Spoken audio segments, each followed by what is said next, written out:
আমরা বৈষ্ণব দেবীর ধাম মন্দির থেকে বেরিয়ে এখন যাব প্রেম মন্দিরের উদ্দেশ্যে। তো আমরা চলে এসেছি প্রেম মন্দিরের কাছাকাছি। এই যে এখন আমরা টোটো থেকে নেমেও পড়েছি আর চলে এসেছি গেটের সামনে। তো মন্দিরের ভিতরে প্রবেশ করলাম আর এখানে চলছিল চেকিং, মানে চেকিং করে ভিতরে ঢোকানো হবে। তো এই যে আমাদের চেকিং হয়ে গেছে আর আমরা অনেক মন্দিরের কাছাকাছি চলে এসেছি। এখানকার লাইট শোগুলো এত সুন্দর ছিল, আমরা রাতেই গিয়েছিলাম যাতে প্রেম মন্দিরের লাইট শোগুলো দেখতে পাই। তো মামা আমাদেরকে বলেছিল যে রাত্রে গেলেই ভালো, ওখানকার লাইট শোগুলো অনেক দেখতে পাবি, এই জন্য আমরা রাত্রে গেছিলাম। তো তোমরা দেখতেই পাচ্ছ কত সুন্দর সুন্দর লাইট শো হচ্ছে, একবার এক এক রকম হচ্ছে। তো আমি অনেকগুলো ক্লিপ নিয়েছিলাম কারণ অনেক ভালো লাগছিলো। এমনিতে চারি সাইড অনেক অন্ধকারই ছিল, কিন্তু যেখানে যেই মানে সব কিছু করা ছিল, ঠাকুরের মূর্তিগুলো এগুলো, তারপরে প্রেম মন্দিরে অনেক সুন্দর লাইটিং ছিল। তাছাড়া এমনি বাদবাকি সব কিছু অন্ধকার ছিল। এখানে চলছিল কৃষ্ণের লীলা, যেগুলো হয়েছিল আর কি, ওইগুলোই দেখাচ্ছিল।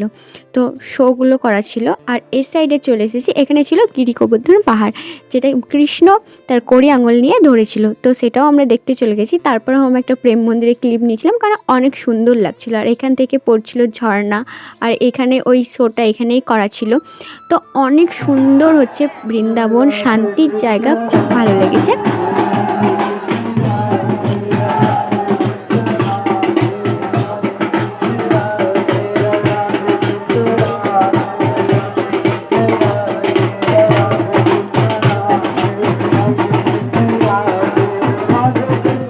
আমি কিছুক্ষণ চুপ করে গেছিলাম কারণ ওখানে চলছে পরিক্রমা, তো ওটাও তোমাদেরকে দেখিয়ে দিলাম। তারপর আমরা এখন যাব প্রেম মন্দিরের ভিতরে। তো মন্দিরটা আমি একটু হাত দিয়ে ছুঁয়ে দেখে নিলাম, একটা আলাদাই শান্তি কাজ করছিল মনের ভিতরে। তারপর এখন ঢুকছি মন্দিরের ভিতরে। এই ভিডিওটা মানে এডিট করতে গিয়ে যে আমার একটা কি কাজ করছে না মনের ভিতরে, বলে বোঝানো যাবে না। মনে হচ্ছে যেন এক্ষুনি চলে যায়, ঠিকভাবে কথাও বলতে পারছি না, তুতলে যাচ্ছি।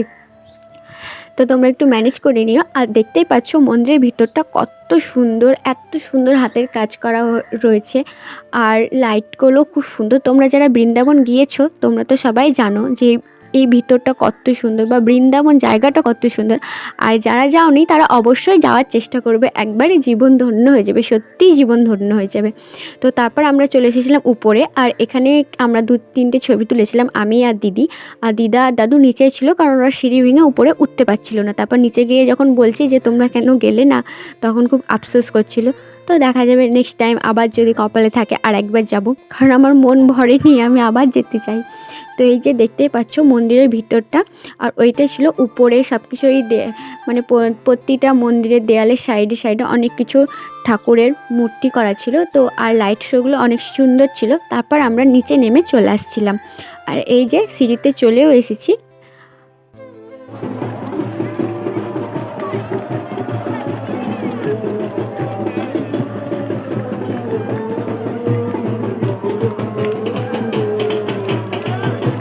এখানে সবাই নাচ গান করছিল। তো আমারও খুব ইচ্ছা করছিল, কিন্তু আমাদের হাতে যেহেতু বেশি টাইম ছিল না, তাই তাড়াতাড়ি বেরিয়ে আসতে হতো। তারপর এই সাইডে আবার চলে আসলাম আমরা এগুলো সব কিছু দর্শন করার জন্য। ওখান থেকে আরেকটু সাইডে সরে এসেছিলাম, এখানে ছিল অনেক কিছু মূর্তি করা ছিল। তারপর আমরা চেপে পড়েছিলাম টোটোতে। তো যেতে যেতে রাধে রাধে বলতে ভুলো না। দেখা হবে অন্য একটা ভিডিওতে, বাই।